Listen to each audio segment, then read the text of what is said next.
Welcome, boys and girls. Welcome to Miss Etta's Academic Corner. Yay! Hey, have you ever had music playing in your head and nobody else can hear it? But that's okay because you can hear it. Yeah. And then you start to move and you start to groove. Eh, eh. Just a little funny, just to get us loosened up. Are you ready? Are you ready? Are you ready? We are at Miss Etta's Academic Corner and we are going to read a book today. And we want to welcome our guests. As always, we have Mr. Teddy, we have Judah Sr., we have Mr. Puma, we have Judah the Third, and we have Judah Jr., who's right here. See, there he goes, there he goes. Hi there. How are you, boys and girls? It's good to see you again. I got music in my head. We're at Miss Etta's Academic Corner. Miss Etta's Academic Corner. All right, okay, thank you. Thank you for that introduction. We thank you very much. And you're going to sit on the side right there with the rest of the class. So we have some over here where you can see, and some are sitting on the side, just like in a regular classroom when you're in the brick and mortar. Remember, boys and girls, what is brick and mortar? That's right, when you go to school in the building. So some of you are in brick and mortar, which is in the building, and some of you are doing what they call e-learning, which is you're on the internet. So you're using maybe Zoom or you're using Canvas, but there's all these platforms. So whatever you're using, you're on the internet. So whichever way you go to school, I hope you had a great time in school. And you've got to get up in the morning and say, this is going to be a great day. If something happens in school that's not going the way you think it should or to make you feel good, make sure you let your parents know. So we have a book today called Let's Do Something Together. It's soft. Is that making you dizzy? So, if you have milk and cookies, just make sure you have them on the side. Whatever you have, put it on the side. If you have your pajamas on or your PJs, that's fine. If you're under the cover, that's fine. Whatever makes you feel good, that's fine. Even if you have the book, tell your parent to get the book out for you. Okay? If you want to buy the book or you want you don't really have the money, but if you want your parents to buy the book, well, some of you might have the money because some of you have more money than adults. But if you want to have the book to be purchased by your parents, make sure you have your parent contact me and I will make sure to let them know where to get it. Most of the books that I get is on something called Amazon.com. Have you ever seen a package that comes to your house that says Amazon? That's where I get most of the books from. Okay, so as usual, we look and see who's the author. It's a person called Shannon D. Rhodes. And then we also look at the back. And remember, the back is usually what your parents would look at because it has some readings, some writing, actually. I've never seen so many different kids. This all feels strange and new. Do you find yourself doing the same thing when you go to a familiar place? Does it make you nervous to meet people? There is often much we can learn from others when we decide to do something together. And it's from a series called My Kind of Family. So, we know that it's different kids, they look different, and they're doing something together. So let's open this book. So in the front, we see the same kids, right? We just don't see the trees. And then we see Shannon Rhodes, who again is the author, and illustrated by Yami Illustrators. And remember, the illustrator, say it with me, illustrator, say it again, illustrator. The illustrator is who? The illustrator is the person who does the drawings in the book. The sun is shining bright. It's a beautiful day outside. It's a perfect time to visit the park, to run, swing, and slide. Mama says, let's take our lunch.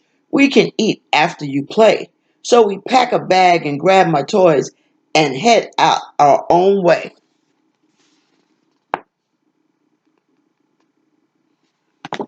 If you haven't caught it yet, you'll hear some rhyming going on. We get to the park and look around. So many faces seem new. There are lots of kids I haven't seen before, and I'm not sure what to do. I usually play all by myself or with friends that look like me. Mama sees my curious face and says, look and tell me what you see. So she's telling us that she usually plays by herself or with people that look like her. Sometimes it's a good idea to play with people that don't look like you. Okay? So there she goes with her mom, and there goes the other kids. And none of them look like her. None of them look like each other. Each one has something different. And this is a big word. That's what we call diversity. Say it again, diversity. It's okay if you don't know the word yet, but one of the things that we do is we try to tell you big words and new words and words you've never heard before, because that's the only way you're going to learn. Is you can't just read the words that you know. You've got to read words that you don't know or hear words that you don't know, and that's how you improve your vocabulary. There's a girl with bright blue eyes and a red-headed boy on the slide.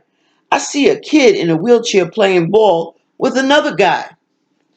So she's standing there with her mom, and mom's told her in the other page to tell her what she sees, and she just told her some of what she saw. You see the same thing? What about you guys? See it? See? See? I see a girl and a boy laughing with one another. I see them both moving their hands, and I wonder if that's her brother. See them there?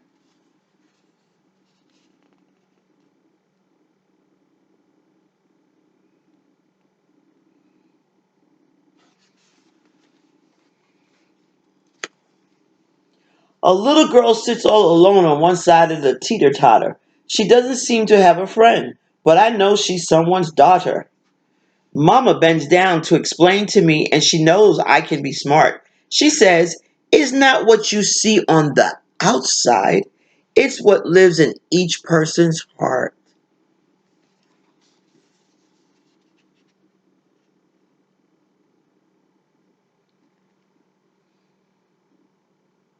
So mom is teaching her, don't get caught up in what you see on the outside, but it's what's in each person's heart. Put your hand on your heart.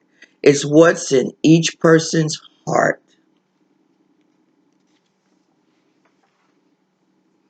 She starts with a girl jumping rope who comes to the park a lot. She seems nervous to meet new friends, so she just jumps in the same spot. She says the boy in the chair can't run, so he moves around with wheels. Since I can move so freely, I don't know how that feels. That's powerful. She noticed the girl's jumping rope, but she's always in the same spot. She noticed that the boy's in the wheelchair. He can't move around as freely as she can. And she realizes she doesn't know what that feels like. So we can see things about people that is different from us. And we have to realize we don't know what it feels like under certain circumstances. I am curious and I wonder why the kids watch lips and move their hands. Mama says they can't hear.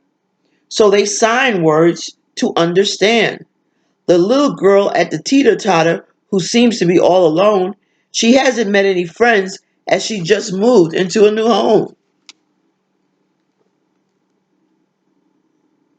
So sometimes when you see people just moving their hands and they're not speaking words that come out, that means they're sign languaging.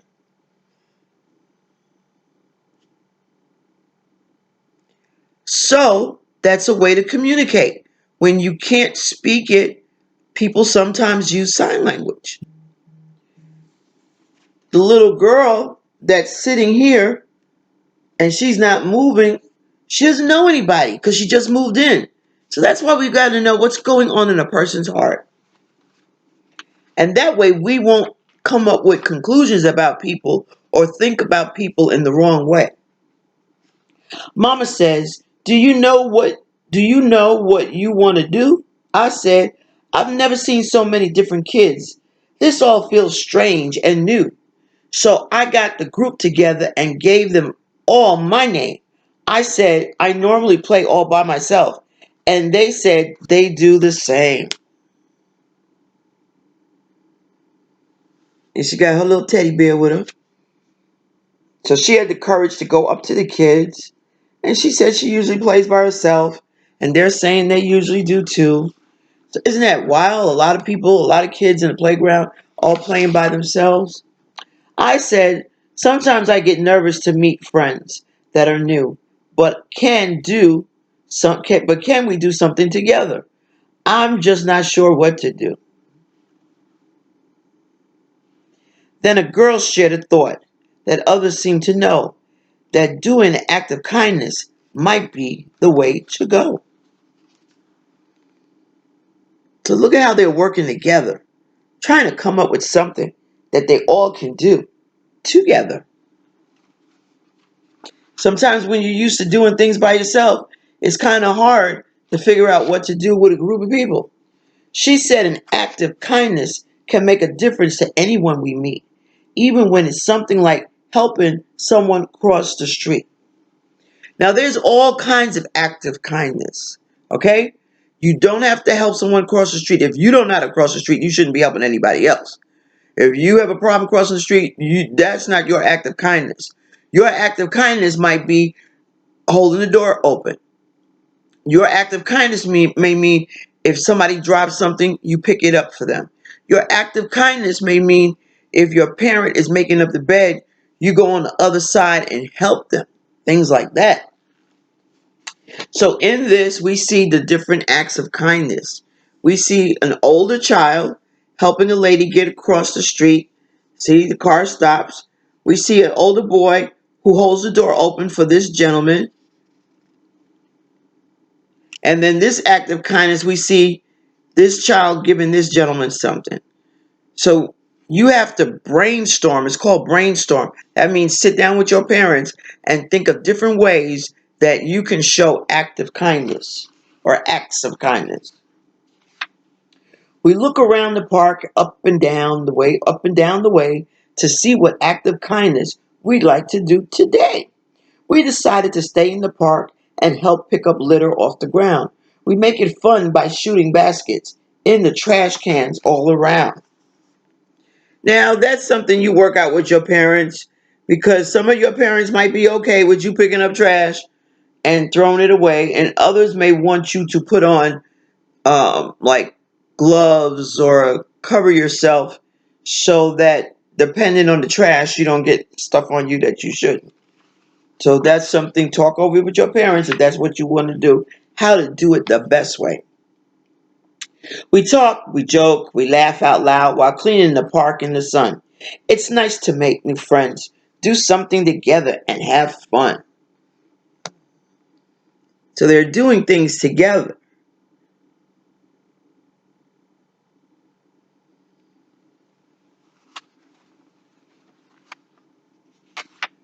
Now, I know not to be scared of those things that aren't, of those that, wait, let me repeat that. And here's the thing. If you start reading something and God starts getting jumbled, stop and start over because it will mess up your ability to understand, or the other word is comprehend what you're reading. So let me start over. Now I know not to be scared of those that aren't like me. Instead, I learned to look inside and enjoy what? Diversity. Mama says, I'm proud of you. You found one thing we share, and that's to do an act of kindness, show others that we care.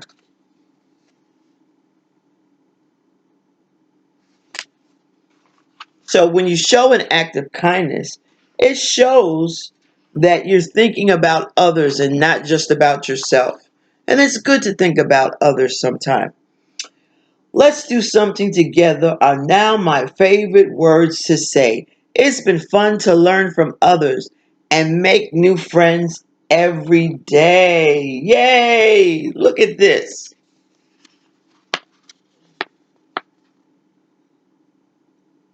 And those of you that have brothers and sisters or a brother and a sister, try to do something together.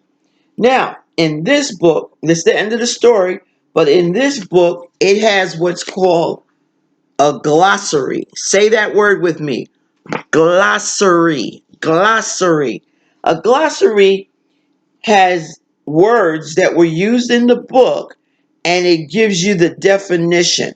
So, in case you weren't sure what it meant, it helps to make it clearer for you. Now, here's the thing, boys and girls.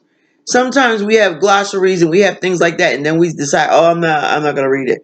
Whatever is in the book, use it. It will help you. In this book, the glossary has the definition of diversity, it has the definition of act of kindness. It has the definition of together. It has the definition of play outside. And this side of the book here is for your teachers and your parents. It gives you some hints on what to do to show acts of kindness and what it's about. And in this section here, remember, some of our books have things that we could write in it. It has a note from the author. And she says, it is an important time to embrace our differences and learn from one another. I personally choose love over hate, light over darkness, and kindness over intolerance. We know that our kids learn by our example. Let us all agree to show them a good one. And then she says, I'm grateful for you. Isn't that sweet? And this book is written in English and Spanish. So if you know someone that speaks more Spanish, then you can tell them about this book and they can get it also. Ways I can be kind. In this book you have an exercise. Ways I can be kind to my friends and ways I can be kind at home. So even if you don't have the book, your parent can draw you a picture like that and you can make a list on one of them, ways to be kind at school with your friends and ways to be kind at home. So it has been great having you at Miss Etta's Academic Corner, and I want you to think of an act of kindness that you may have already done or that you could do. And see you next time, boys and girls, at Miss What? Etta's Academic Corner.